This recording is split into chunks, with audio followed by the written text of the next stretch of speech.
Bonjour et bienvenue sur Passionnément Scrap. Je vous retrouve aujourd'hui non pas pour un petit tutoriel, mais plutôt pour parler d'un accessoire indispensable, pour ma part, en scrapbooking. Il s'agit du coupe-papier. Alors, c'est un sujet qu'on voit beaucoup sur les réseaux sociaux, les pour, les contre, les choses apparemment comme quoi il ne couperait pas droit. Pour ma part, c'est faux, je n'ai jamais eu aucun souci avec ce produit. Je vais vous montrer moi tous les avantages qu'il peut apporter. Alors tout d'abord, il a une lame de coupe, mais également une lame de pli. C'est pour moi déjà un des premiers avantages d'avoir ce coupe-papier là. Ça évite d'avoir un autre accessoire qui est la planche du rainurage, qui permet également de plier. Ici, alors déjà, hop, on décoince la petite réglette. Nous venons poser un papier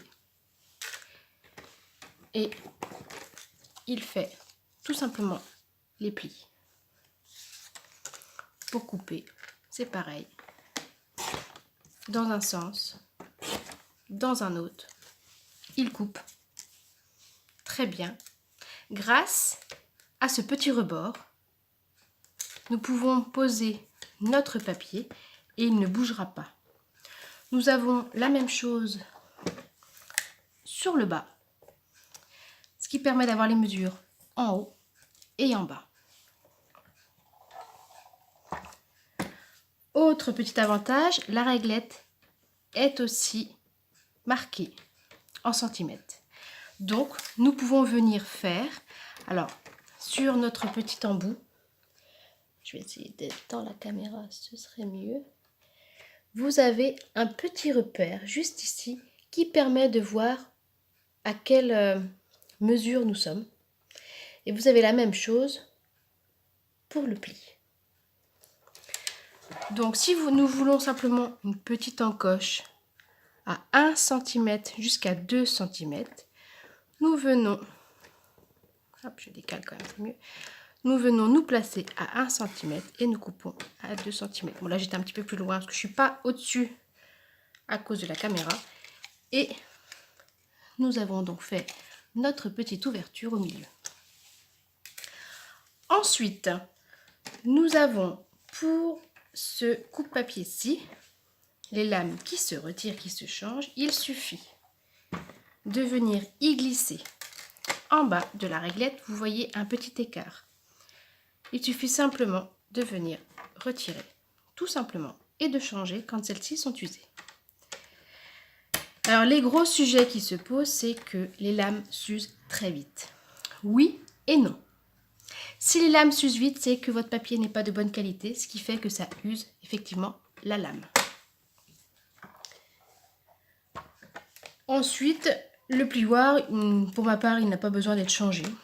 En principe, il plie. Il n'y a pas besoin non plus d'avoir 36 lames de rechange pour plier. Pour revenir à la lame de coupe, quand celle-ci commence à s'user, alors moi je sais que j'ai tendance à couper toujours en montant. Si vous faites la même chose, pensez à venir couper en descendant, ce qui aiguisera, pas aiguiser, non pas vraiment aiguiser, mais qui usera la lame de l'autre côté et qui fera durer un peu plus longtemps du coup votre lame puisque vous l'userez sur les deux côtés. Ensuite, si votre lame commence à s'user, ne la jetez pas immédiatement. Conservez-la, faites-vous un petit repère dessus pour, admettons, couper des papiers un petit peu plus durs. Ça évitera d'user tout de suite votre nouvelle lame. Et, hop, je la refixe. Nous avons au dos du coupe-papier un rangement qui permet justement de ranger les lames donc de rechange. J'en ai une ici toute neuve, mais j'ai gardé celle-ci, celle que j'avais juste avant. Je suis donc venue faire un petit repère et elle coupe moins bien. Donc c'est-à-dire que si j'ai un petit peu de cartonnette à la rigueur, je peux venir couper avec celle-ci au lieu d'user ma lame neuve. Voilà un des avantages, c'est que déjà on ne perd pas non plus nos lames de rechange. Elles sont directement rangées avec le coupe-papier. Autre avantage, nous avons une belle mesure, mais nous avons la réglette qui nous permet d'aller jusqu'à un peu plus de 36 cm. Je ne sais pas si vous l'avez en entier, voilà, 36 cm. Nous avons, donc je vous parle des centimètres, mais c'est également écrit en pouces.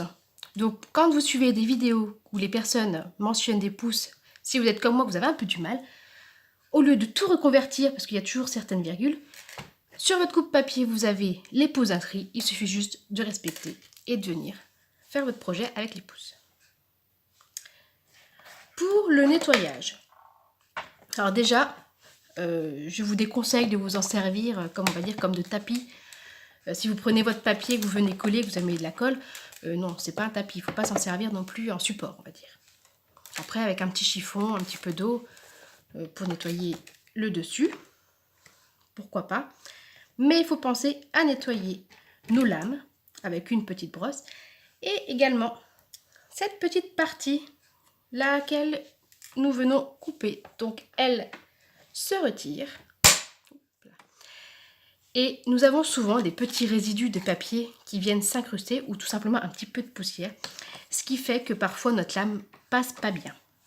Soit vous prenez une petite brosse pour la gratter un petit peu tout doucement, ou comme moi je me sers souvent d'un morceau de papier, donc je ne vais pas prendre le grand, je vais prendre un petit, hop, et je viens passer à l'intérieur. Et vous voyez, je suis en train de ramasser tout plein de résidus de papier. Et je pousse jusqu'au bout, jusqu'à ce que tout ressorte. Je fais ça plusieurs fois, jusqu'à ce que je ne retire plus rien du tout de l'intérieur. Après, nous avons l'avantage, hop, il se retourne et nous avons un deuxième côté. Donc si vous n'avez pas le temps, vous êtes pressé, vous n'avez pas besoin de le nettoyer tout de suite, vous le retournez et puis vous ferez les deux en même temps d'un coup. Pareil, ceux-ci sont vendus également au catalogue, nous pouvons échanger. Je n'en vois pas grandement l'utilité jusqu'à maintenant. Mon coupe-papier a moins d'1 an. Peut-être que en m'en servant de plus en plus, peut-être qu'il s'use. Là par contre, je ne peux pas vous répondre sur ce point-là. Après, donc, vous trouvez les lames au catalogue vendues par deux, ainsi que les pour plier. Si le vôtre, au bout d'un moment, s'use quand même. Moi, pour l'instant, je n'en vois pas l'utilité. Donc, voilà tous les avantages que je peux vous parler pour ce coupe-papier. Donc, si vous le transportez, alors c'est vrai qu'il est léger. Il fait moins d'1 kilo, je pense. Je ne me suis pas amusée à le peser, mais il fait moins d'1 kilo, ça c'est sûr. Votre réglette, donc, ici, se clipse, ce qui fait qu'elle ne bouge pas pendant votre transport, ce qui évite que justement l'intérieur ne se perde. Rien n'est... Hop, tout est accroché, rien ne peut tomber selon si vous le mettez debout ou à plat pendant votre transport. Donc voilà, je pense avoir fait le tour de ce coupe-papier qui pour moi est un outil indispensable. Il coupe droit, oui c'est ça que je voulais vous parler. Il y en a beaucoup qui critiquent, qui disent qu'il ne coupe pas droit. C'est totalement faux, ou alors mes règles ne sont pas droites non plus ailleurs que sur le coupe-papier, parce que quand je remesure dessus, tout est parfaitement droit. C'est justement l'avantage de ces petits repères, c'est que nous venons nous appuyer. Donc il n'y a aucun risque que le papier ne coupe pas. À moins, bien sûr, de ne pas tenir le papier, ce qui fait que ça bouge. Là, effectivement, dans ces cas-là, c'est sûr que votre papier, il ne va pas rester droit. Il faut bien évidemment le tenir.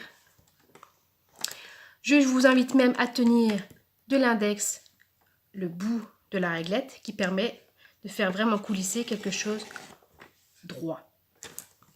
Pour ma part, c'est comme ceci que je m'en sers. Ensuite, oui, un point essentiel pour ce coupe-papier que je ne vous avais pas encore mentionné.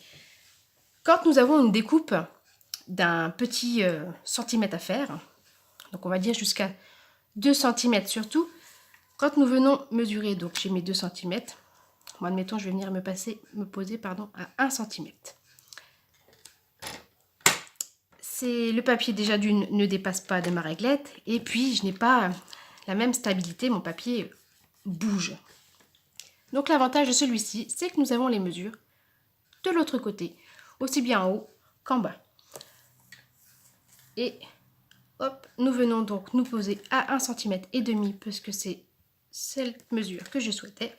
Je suis bien fixée ici. Donc, hop, je viens couper. Et j'ai bien mon 1,5 cm qui est coupé.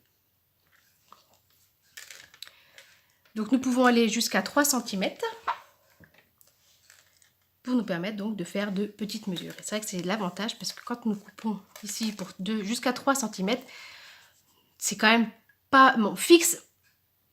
Pour 3 cm, ça peut encore aller parce que nous venons retaper sur cette butée. Mais jusqu'à 2 cm, vous voyez, ça, on a beau être maintenu de ce côté-là, l'autre côté, ici, il est quand même dans le vide. Donc, ça a l'avantage de pouvoir faire les mesures de l'autre côté. Il n'est pas grand, il n'est pas lourd, donc il est facile à transporter. Voilà, donc c'est mes avantages pour ma part, ce qui me fait craquer pour ce coupe-papier-là. Voilà, je profite de cette petite vidéo pour vous parler de ma prochaine vidéo. Juste un tout petit peu, je ne vais pas tout vous dévoiler. Je vous montre juste vite fait ce à quoi va ressembler notre prochain sujet. Et oui, c'est bientôt la fête des grands-mères. Donc, un petit projet pour elles. Voilà. J'espère que cette petite vidéo astuce, enfin plutôt explication coupe-papier Stampin' Up! Vous aura plu. Si vous avez d'autres questions ou si vous souhaitez vous le commander, n'hésitez pas à me mettre un petit message et j'y répondrai très très vite.